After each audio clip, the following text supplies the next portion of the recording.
वो कौन CBI officer है जिसे महासिंह गढ़वाल नहीं जानता?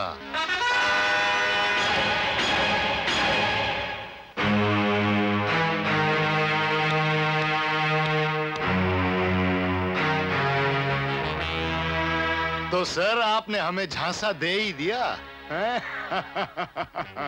खैर, आप भी पुलिस वाले हैं, मैं भी पुलिस वाला हूं। हम एक दूसरे की ताकत और कमजोरी को अच्छी तरह जानते हैं। महासिंह, ना हम कभी कमजोर थे न कमजोर हैं। बाकी इस फाइल में शाहनवाज खान ने लिखा है कि मौत बड़ी पुरस्कार और पोशीदा हालात में हुई थी। वो शाहनवाज खान का ख्याल था, मेरा नहीं। इस केस को खत्म करने के लिए तुमने कितने रुपए लिए? आपका सवाल बेबुनियाद है। सबूत क्या है आपके पास? आई रिपीट, सबूत क्या है? सबूत आग से मांगते हो कि वो जलाती कैसे है, आंधी से मांगते हो कि वो उड़ाती कैसे है, और नदी से मांगते हो वो डबोती कैसे है। मिस्टर ऑफिसर, इस यूनिफॉर्म पर आग, आंधी, पानी का असर नहीं होता। इसे पहनकर तो आदमी शेर बन जाता है। महासिंह, शेर की खाल पहनकर आज तक कोई आदमी शेर नहीं बन सका, और बहुत ही जल्द हम तुम्हारी ये शेर की खाल उतरवा लेंगे।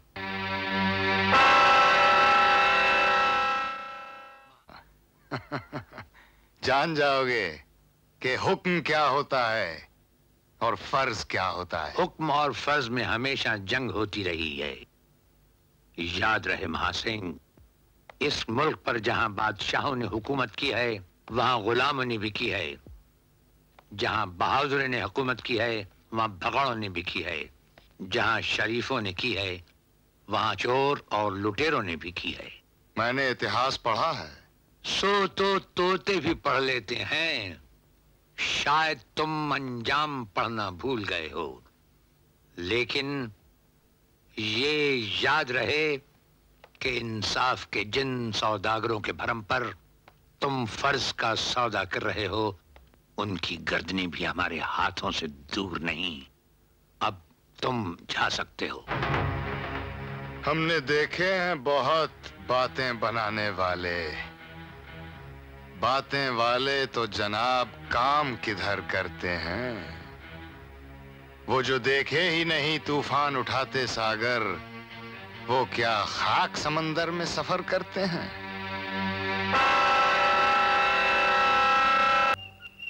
मुझे घर लौटना है, पिताजी परेशान हो रहे होंगे। भगवान ने मुझे 2 लड़कियां दी, मैंने पढ़ाया लिखाया, शर्म और हया के जेवरों से सजाया, घर गृहस्थी के आदाब सिखाए, लेकिन नौकरी करने नहीं दिया। क्योंकि औरत जब कमाती है तो ढीठ बन जाती और अपने घर गृहस्थी का मतलब भूल जाती। मगर जमाना करवट ले रहा है, मेरे विचार गलत साबित हुए। करुणा के लिए जो भी रिश्ता आता था, वो कहता था कि उसे कमाऊ बीवी चाहिए, वरना दहेज इतना मांगते थे कि मुझे अपनी बेबसी पे नफरत होती थी। मैं दिन रात करुणा की शादी के सपने देखा करता था, और फिर डूबते को तिनके का सहारा बनकर शर्मा जी मेरे मकान पर आए।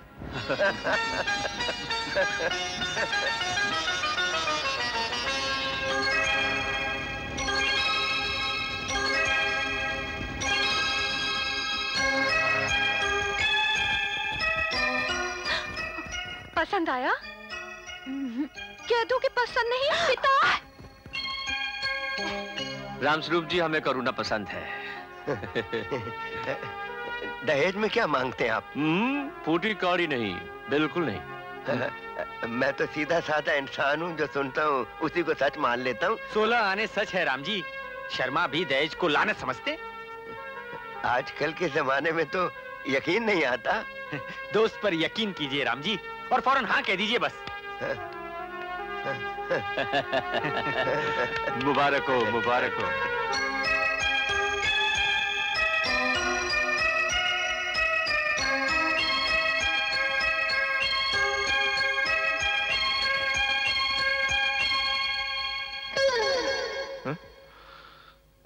अनु बेटे जरा देखो तो सही, घर पहुंचते पहुंचते बहुत देर हो जाएगी। हाँ पिताजी।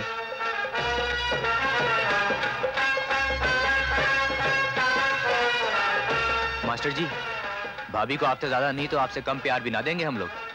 चलो अरुण, चलिए भाभी।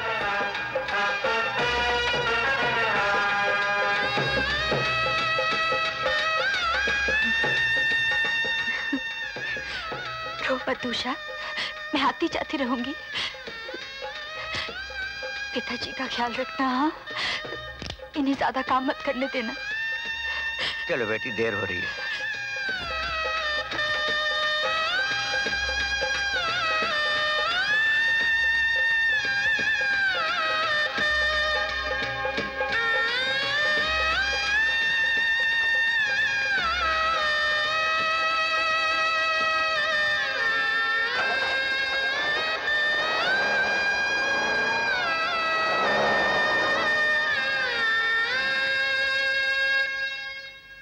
सर, ये कंगन मेरी बहन ने मुझे दिया था। हाँ तो फिर क्या हुआ? 4-6 महीने ठीक ही गुजरे। करुणा कुछ ज्यादा ही दिन मैके में रुक गई। मैं पूछता तो टाल जाती थी। एक दिन अरुण के साथ शर्मा भी आया। मेरा माथा ठनका क्योंकि शर्मा कुछ कहना चाहता था मगर कह नहीं पा रहा था। जाते समय करुणा ने मेरे चरण छुए और लड्डू हैं बेसन के, जो कि जीजा जी को बेहद पसंद है। बेटी करुणा, तुमने अपने पिताजी को बता दिया ना जो मैंने तुम्हें कहा था? हाँ पिताजी, अरुण का इरादा है कि दिल्ली में फ्लैट और मकान बनाकर बेचें। कहते हैं बहुत फायदा है इस धंधे में। भगवान कामयाब करे बेटा। बैंक से कर्ज ले रहे हैं। बैंक वालों को गारंटी चाहिए, और वो भी दिल्ली की। वो जो हमारी जमीन पड़ी है दिल्ली में, उसकी गारंटी देना चाहते हैं। शर्मा जी, उषा की शादी के लिए मैं एक टांग पर ठहरा हुआ हूँ। अच्छा बर मिल जाने पर वही जमीन बेचकर शादी करना होगा। आप बहुत सारे लोगों को जानते हैं, कोई ना कोई आपकी मदद कर ही देगा। देखिए रामस्वरूप जी, ना ही तो हमने आपसे दहेज लिया था और ना ही दहेज मांगते हैं। हम आपसे कर्जा भी नहीं मांग रहे, बस सिर्फ इतना चाहते हैं कि कागजात घर में पड़े रहने की बजाय बैंक में रहे। आप उषा का रिश्ता पक्का कीजिए और बताइए। ये मेरा वादा रहा कि आपकी जमीन के कागजात लौटाने के बाद ही मैं पानी पीऊंगा। शर्मा जी, आप मेरी नीयत पर शक मत कीजिए, मेरी मजबूरी का ख्याल कीजिए। तो फिर बिठाए रखिए अपनी बेटी को अपने घर। चलो बेटे। शर्मा जी, ये क्या कह दिया आपने जोश में? मुझे ऐसी उम्मीद नहीं थी आपसे। पिताजी, आप इनको कागजात दे दीजिए। आप मेरी शादी की चिंता क्यों करते हैं? ये लीजिए कागजात, पर भगवान के लिए मेरी बहन को दुख मत दीजिए।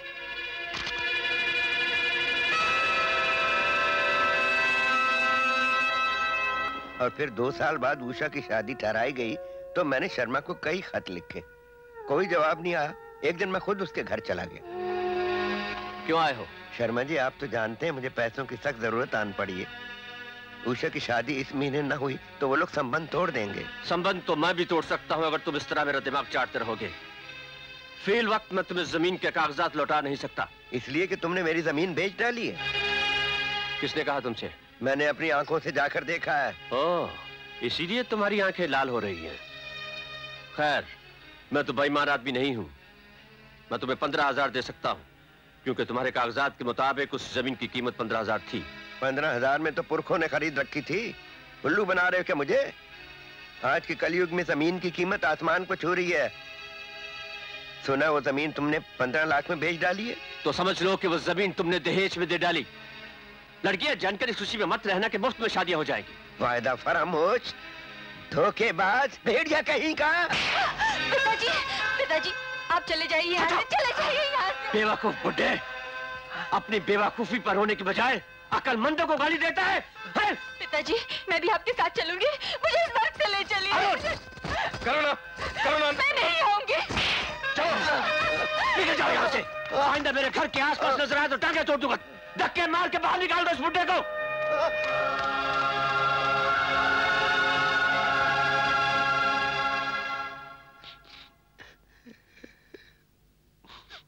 आपने सिर्फ कागजात ही दिए थे या बैंक जाकर दस्तखत भी किए थे? उसने सफेद कागज पर मेरे दस्तखत लिए थे। इस फाइल में लिखा है कि करुणा ने खुदकशी की कोशिश पहले भी की थी, क्या ये सच है?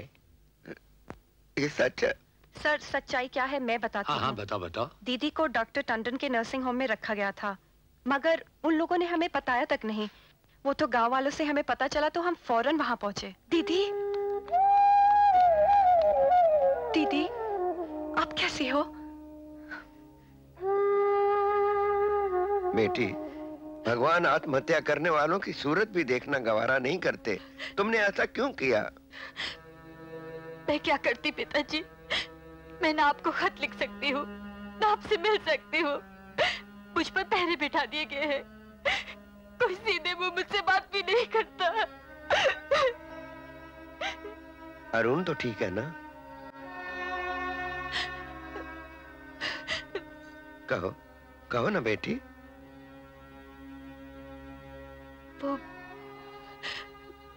वो शराब पीने लग गए हैं। रात देर गए घर आते हैं और कभी-कभी किसी लड़की को मेरे कमरे में लाते हैं और मेरे सामने। बेटी मैं ही गुनहगार हूं, मगर मैं तुझे अपने जीते जी मरते नहीं देख सकता। बेटी जैसे सुख देर पा नहीं होते, दुख भी हमेशा नहीं रहते। तू वादा कर ऐसा कदम कभी नहीं उठाएगी। वादा कर बेटी। मैं अपने दुख खुद झेलूंगी पिताजी।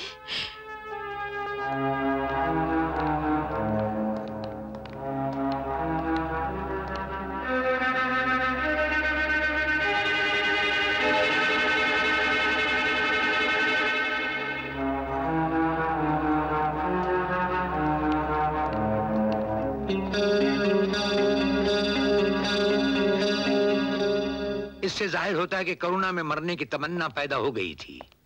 बर्दाश्त की ताकत कम हो जाती है तो दरख्त उखड़ जाते हैं, पुल टूट जाते हैं, इमारतें गिर जाती हैं। आप क्यों नहीं मानते कि करुणा ने खुदकशी की होगी? मेरी बेटी ने मुझसे वादा किया था कि वो ऐसी हरकत दोबारा नहीं करेगी। औरत तो नर्म मट्टी की बनी होती है, कभी भी टूट सकती है। इस उम्र में किसी पर इल्जाम लगाने को मन नहीं करता, पर इतना जरूर कहता हूं कि दिल की आवाज दिल से सुनी जाती। आपके बारे में ये कहा जाता है कि आज तक कोई मुजरिम आपके हाथों से बच नहीं सका। मैं आपका फैसला खुशी से स्वीकार करूंगा। अगर करुणा की हत्या हुई है तो हम मुजरिम को पाताल से खींच निकालेंगे। ये जगमोहन आजाद का वादा है।